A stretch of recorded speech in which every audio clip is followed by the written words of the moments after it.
Meus queridos e muito amados irmãos, nesta manhã eu quero congratular cada um de vocês na paz do Senhor. Que Deus ele venha abençoar a tua casa poderosamente, que Deus ele venha abençoar a tua família poderosamente, que Deus venha abençoar o teu lar poderosamente, que as bênçãos do Senhor sejam derramadas sobre a sua vida, e que onde quer que você colocar a planta do vosso pé, Deus vai conceder a vitória a você. Você vai ser uma referência onde quer que você passar. Você vai ser uma referência onde quer que você trilhar. A tua presença, ela vai ser diferenciada em meio à sociedade que você vive, porque Deus vai estar ao teu favor. Deus vai estar te abençoando na tua caminhada, na tua trajetória. Me sinto muito feliz de estar pregando a palavra do Senhor, por Ele ter mudado a minha vida, a minha história, ter me dado uma nova vida, um novo caminho. E é motivo de muita alegria para mim. E eu estava estudando um termo muito simples e muito interessante, ou seja, a questão de ser forte. Ser forte, aonde nós iremos ver uma discussão acerca disso. Eu sou mais forte, não, eu sou mais forte. E aí nós podemos ver que o ferro, ele diz ao fogo: eu sou mais forte do que você. E ali houve uma luta, houve um combate, houve uma disputa de quem seria o mais forte. O ferro veio e se derreteu no fogo. Então o fogo passou a dizer: eu sou mais forte. Veio a chuva e apagou o vento. A chuva passou a dizer: eu sou mais forte. Veio as nuvens e tapou, cessou a chuva. As nuvens passou a dizer: eu sou mais forte. Veio o vento e assoprou as nuvens. O vento passou a dizer: eu sou o mais forte.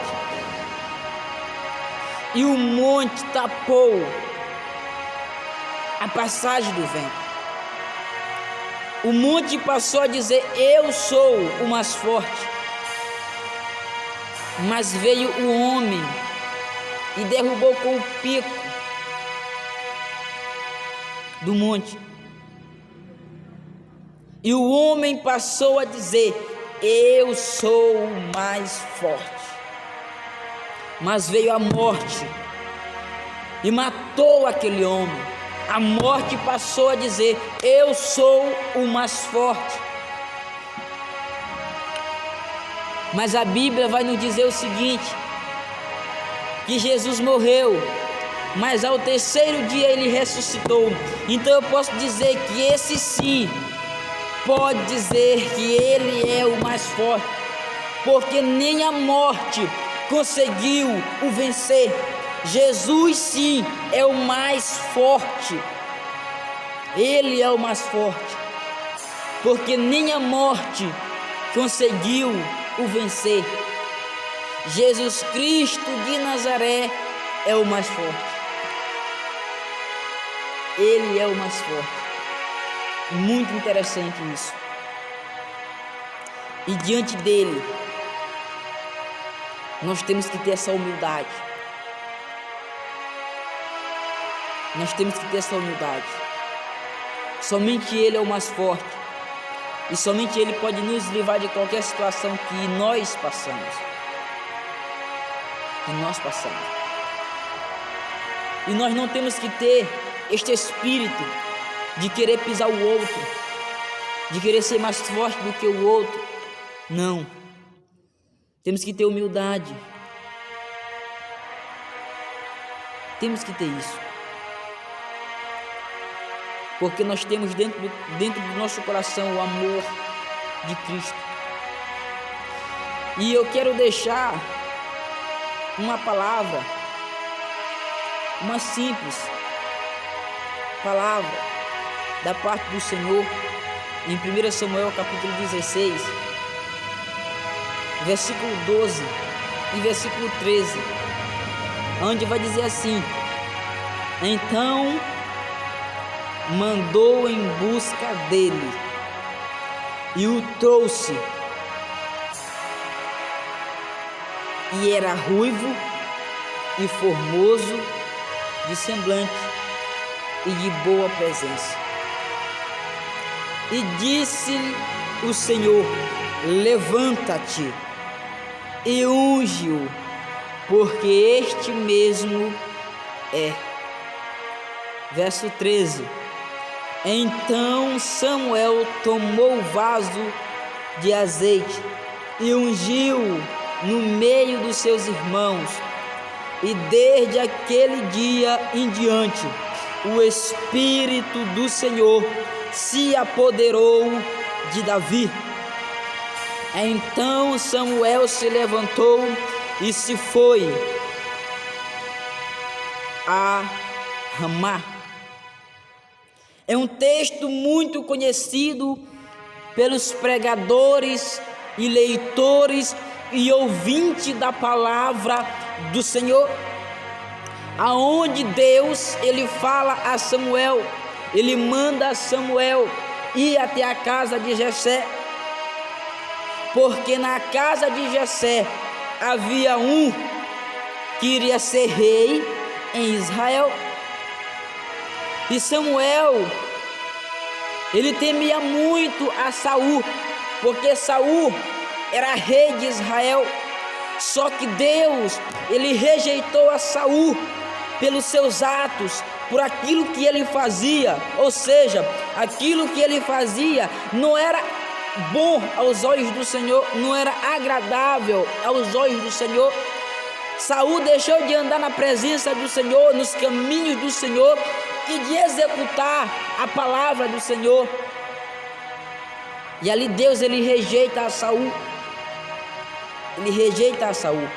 E por isso Deus ele fala a Samuel: olha Samuel, vai até a casa de Jessé, porque lá eu vou levantar outro rei de Israel.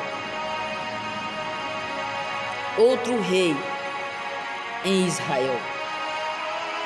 E Samuel temia muito a Saul. Ele não queria ir até a casa de Jessé, mas ele vai.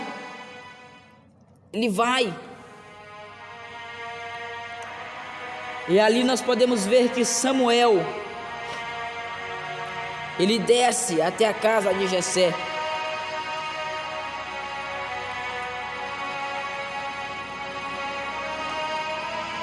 E no decorrer dessa história,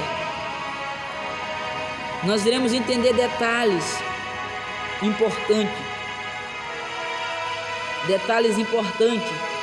que nós vamos perceber e trazer para a nossa vida, que tem que ser assim, No decorrer da história você vai entender, no decorrer desse texto você vai entender, no decorrer da pregação você vai entender e compreender. Aleluia. E Samuel ele vai até a casa de Jessé.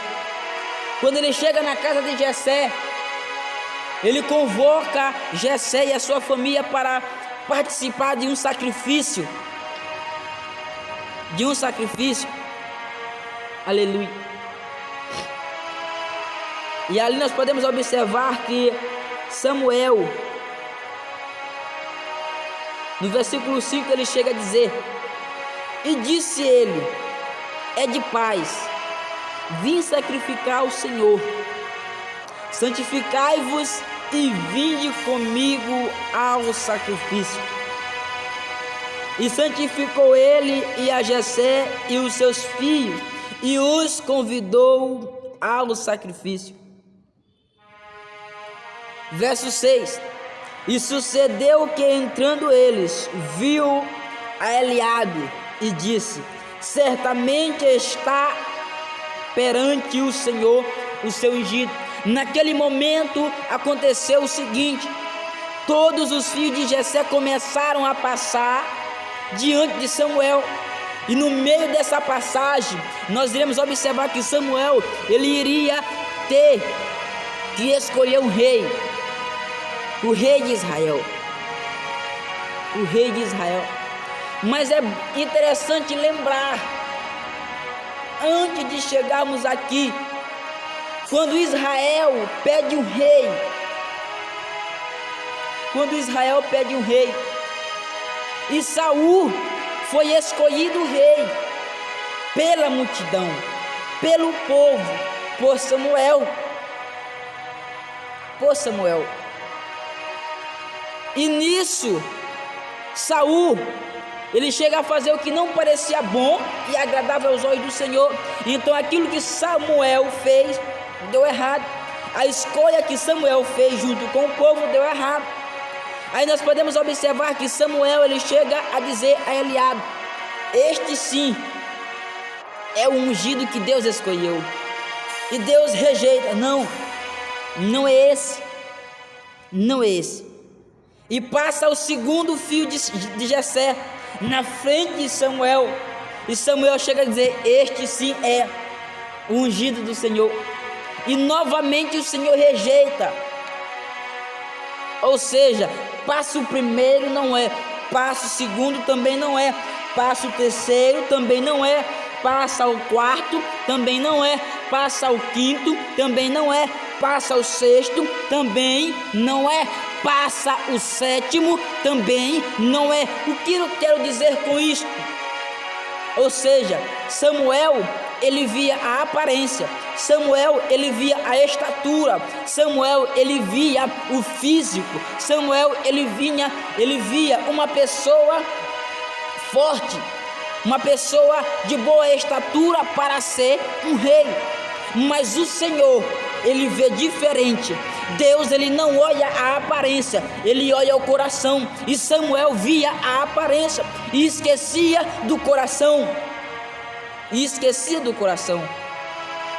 o Senhor chega a dizer a Samuel: olha, Samuel, você vê a aparência, mas eu olho para o coração. Então não é nenhum desses aí. Aí Samuel, ele chega a dizer a Jessé: acabaram-se os jovens? E Jessé diz: não, falta o menor.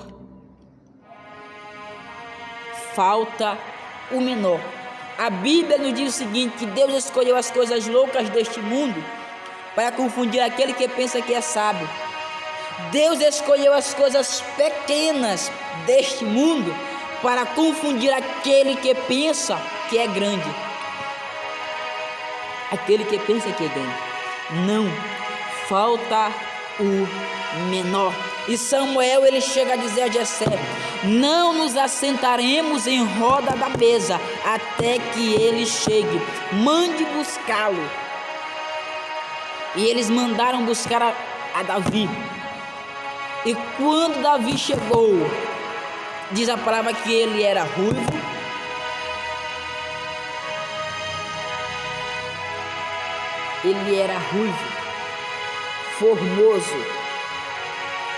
formoso de semblante e de boa presença. 3 aspectos que diferencia Davi: ele era ruivo, formoso de semblante e de boa presença. Ele era ruivo, lindo e de boa presença. Aleluia. Sabe o que aconteceu? Deus disse a Samuel: levanta-te e unge-o, porque este mesmo é.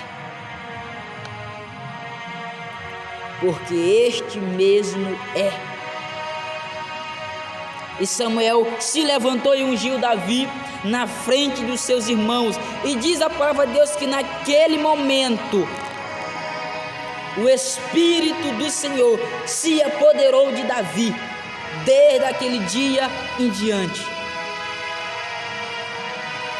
E Samuel se levantou e foi a Ramá. Aleluia. Mas entenda, Davi, quando foi ungido rei, ele não subiu logo ao trono. Ele não subiu logo ao trono. Ele foi cuidar das suas ovelhas. Foi fazer o seu trabalho. Aleluia. E diz a palavra de Deus que quando uma ovelha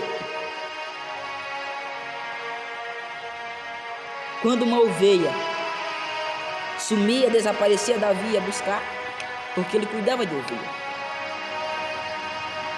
Então o papel dele era proteger, era cuidar, era zelar por aquilo que ele cuidava, por aquilo que ele tinha em mãos.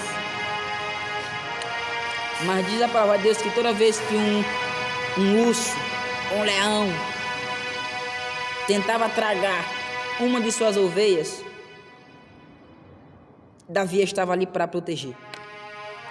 E diz a Bíblia que ele matou um urso e um leão.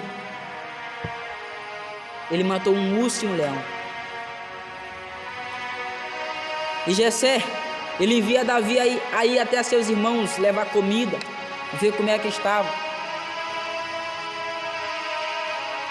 E quando Davi chega lá, ele ouve um gigante insultando o povo de Israel. E Davi vai à peleja. Ele se disponibiliza a ir até a peleja. Só que Saul não deixa, porque ele era jovem. Até quando eles decidem deixar Davi ir, e Saul deu as suas armaduras, deu a sua arma a Davi. Davi vestiu, não conseguia andar. Deu a sua arma, acho que ele não conseguia carregar a sua arma, porque aquela arma era a arma de um guerreiro, era arma de batalha. E Davi não conseguiu andar com as armaduras de Saul. Ou seja, para você conseguir vencer o gigante que está na tua frente, para você conseguir vencer o gigante que te atormenta, você tem que ir com as suas próprias armas. Você tem que ir com a arma que Deus colocou em tuas mãos. Você não tem que pegar emprestado a arma de alguém, não. Aquilo que Deus te deu para batalhar, com aquilo que você vai vencer o gigante. Não se vence o gigante com as armas emprestadas. Não se vence o gigante com as armas emprestadas. Tem que ser a sua, aquela que Deus te deu. E Davi venceu o gigante com as suas próprias armas. Ou seja, antes de Davi subir no trono, antes de Davi subir no trono, ele teve que passar pelo urso, pelo leão, pelo gigante e pelas suas dificuldades. Ele teve que passar pelo leão, pelo urso e pelo gigante e vencer sua dificuldade para poder assumir o trono. Não, você não está entendendo. Para você chegar alto, você tem que vir lá de baixo. Para você subir no trono, você tem que vir lá de baixo. Aleluia. Tem que dobrar o seu joelho diante de Deus. Humilhai-vos debaixo da potente mão de Deus, e Ele a seu tempo vos exaltará.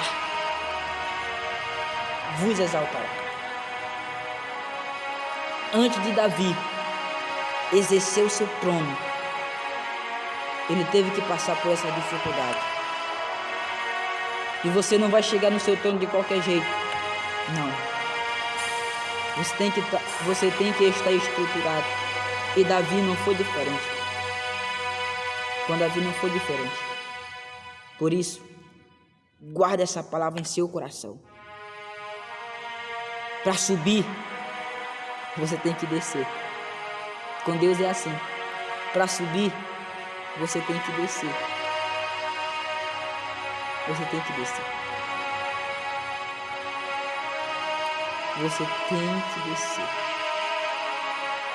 Deus em Cristo te abençoe poderosamente. Em nome de Jesus.